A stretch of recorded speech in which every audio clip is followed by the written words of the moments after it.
Fala, nação atleticana, tudo bem com vocês? O meu nome é Luiz, sejam bem-vindos ao canal Palavra de Atleticano. E no vídeo dessa segunda, que deveria ser tranquilo, com a gente falando sobre a coletiva do Wesley Carvalho, a gente vai ter que deixar esse primeiro assunto de lado e falar sobre as prováveis chegadas do zagueiro Kaká e do volante Arturo Vidal ao Atlético Paranaense. Então fiquem comigo, que logo depois da vinheta a gente volta para falar sobre esses dois assuntos.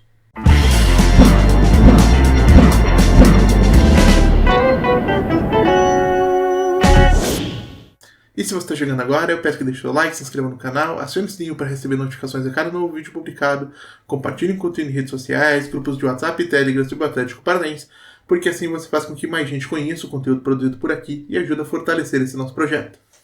Então vamos lá, primeiramente falando do zagueiro Kaká, informação do portal Goal.com, posteriormente confirmada pela Nadia Mawad.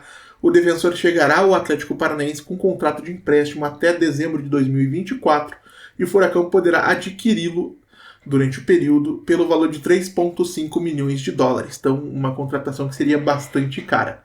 Kaká é um zagueiro de 24 anos de idade, formado pelas categorias de base no Cruzeiro, onde ele também se profissionalizou, e conseguiu algum destaque como um zagueiro consistente, bom com a bola nos pés, o que é uma coisa bastante positiva diante da expectativa da torcida de um Atlético que jogue mais futebol.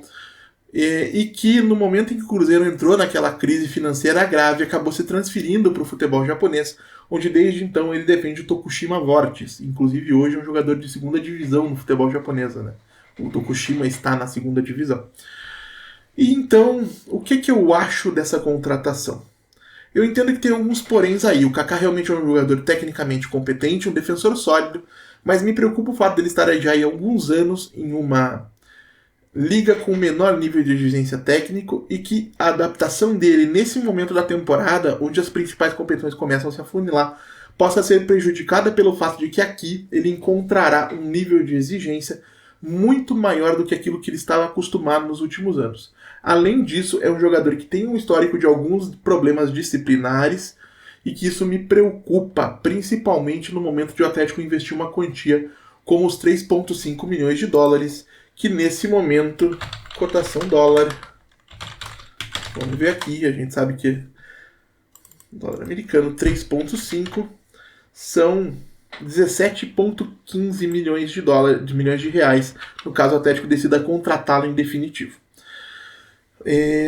Então assim, gente, me preocupa um pouco, tá? Não é uma contratação que a gente possa tratar como a chegada de um jogador para solucionar. A gente vai ter que ver com que nível o Kaká vai voltar do futebol japonês e se aqui no Atlético, onde existe uma estrutura física de CT, estádio, enfim, logística de deslocamento, transporte e administrativa, né, salário em dia, ele vai se sentir menos estimulado a causar alguns problemas que ele causou ao longo da sua carreira. Espero que seja assim e que ele, chegando ao Atlético, consiga corresponder, porque como a gente sabe, esse é um dos setores mais carentes, se não o setor mais carente do nosso elenco, onde a gente precisa de fato de bons jogadores, jogadores que consigam entregar consistentemente um bom desempenho técnico e tático dentro de campo. Então, por mais que essa contratação não me empolgue de maneira exagerada, eu acho sim que é uma aposta válida, principalmente pelo fato de que é um jogador que chega por empréstimo com opção de compra pré-fixada, que o Atlético vai ter a oportunidade de pôr em campo e avaliar como ele vai entregar dentro desse contexto para depois sim fazer um investimento mais substancial, caso seja necessário. Então, ao Kaká, seja bem-vindo, ele deve chegar sábado a Curitiba, conforme informação da própria Nadia Mawad, que ele faça aí muito sucesso no Atlético Paranaense.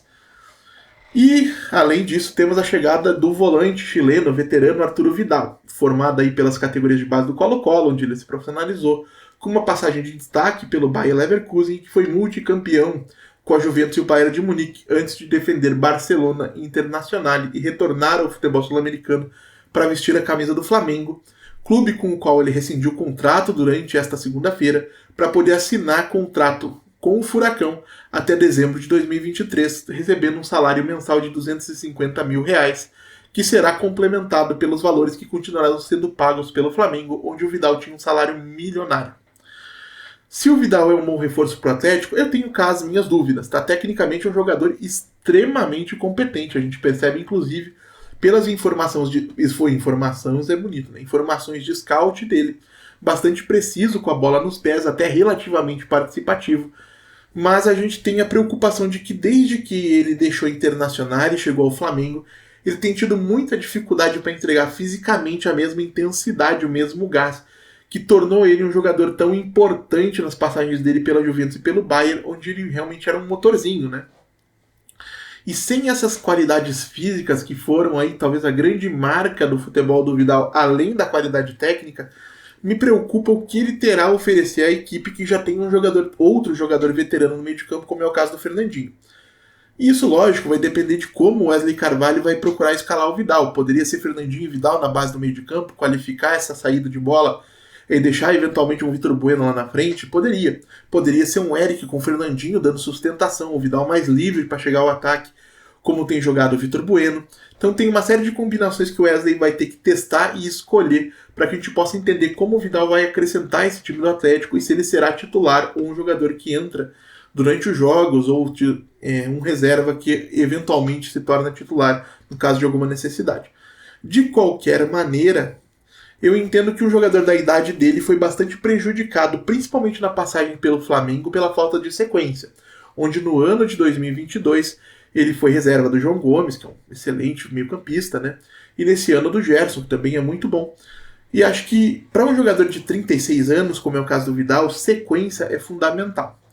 Me preocupa o fato de que mesmo um treinador como o Jorge Sampaoli, com quem o Vidal trabalhou muito e muito bem durante a passagem do argentino pelo comando da seleção chilena, não tenha apostado mais na sequência, na continuidade do Vidal como uma peça importante no time do Flamengo. Isso talvez seja um reflexo de que mesmo nos treinamentos ele não mostra mais ser aquele jogador do auge da carreira. Isso realmente me preocupa. Além disso, o Vidal também é um jogador com um histórico muito grande de problemas extracampo e que, repito, aquilo que eu disse em relação ao Kaká, por mais que o Atlético tenha hoje uma estrutura bastante preparada para inibir esse tipo de comportamento, no caso do Vidal, talvez isso possa ser um problema. Essa contratação me empolga, gente? Confesso que não. Em um primeiro momento, se você tivesse me dito assim, o Vidal vem pro Atlético, isso uma semana atrás, eu diria não acho uma boa. Mas ele vindo para cá com um salário baixo como veio, um contrato de curto como foi o caso, né? Só até dezembro desse ano, para tentar se provar dentro do futebol brasileiro, que ele não conseguiu com a camisa do Flamengo, desde que ele venha com a cabeça no lugar e disposto a recuperar sua melhor forma e a comissão técnica entenda que o jogador da idade dele precisa jogar para poder estar bem, talvez realmente ele possa se recuperar minimamente de maneira em aspectos técnicos e ser uma peça importante desse time do Atlético. A ver, tá? Não, independentemente de qualquer coisa, assim como em relação ao Kaká, a gente segue torcendo pelo sucesso de cada jogador que veste a camisa do Furacão. Então é isso, gente. Eu agradeço pela audiência e pela paciência de vocês. Peço mais uma vez que deixem um like, se inscrevam no canal, compartilhem o conteúdo nas redes sociais. A gente volta a falar de Atlético Paranaense amanhã, aqui no canal Palavra do Atleticano. Muito obrigado mais uma vez pela atenção de todos e até a próxima.